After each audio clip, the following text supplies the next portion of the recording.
we join Stewart-Haas Racing and investigate aero in NASCAR.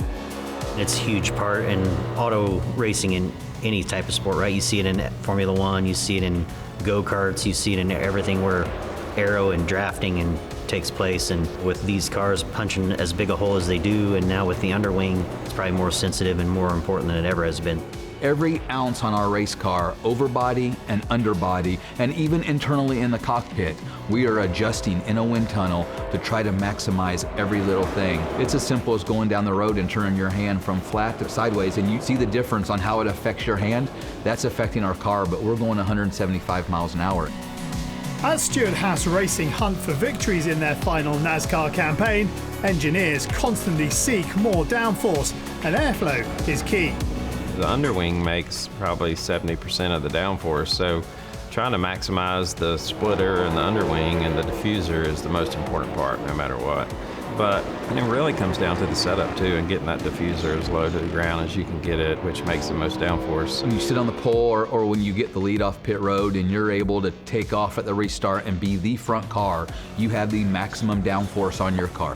Your car has more pushing the tires into the racetrack than anybody else. Like following a tractor trailer down the highway and you pull out of line to pass him or you stay behind him, you feel the buffer in your car, and that's the air hitting your car. When you're out in front of everybody, you're all by yourself. You're able to have all the wind pushing down on the car as you're going through the air. So it smushes the car into the racetrack. Dirty air is when you get behind somebody, so now that all the wind and the air is not pushing down onto the car. So that's kind of what we fight every single time we go to a track above a mile, pretty much. It's just how you manage the clean air versus dirty air.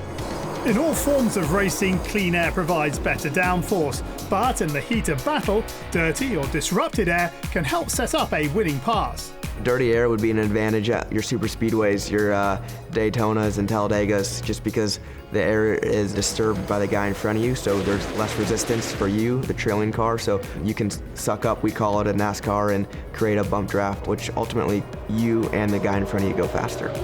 You'll see it at Atlanta, Daytona, Talladega. Those are extremely important, where the guy in second and third, his ability to go fast is greater than the guy in front because they don't have as much air on them. When you go to Richmond, when you go to places where you lift a lot, that doesn't matter. But if you're wide open or have a lot of throttle down, any extra little horsepower you get from being in a draft, that'll help you. You have to work on putting your car in better positions when you are in dirty air, keeping the left front headlight out or keeping the right front headlight out. They're super sensitive to packing air on the lead car, so you'll see guys in second place on corner entry pack air on the right rear of the leader, and you'll see them drag them back. Well, it induces more drag to the lead car, gives you the ability to set yourself up to pass. So not necessarily putting yourself in the best place, but maybe putting him in a worse place.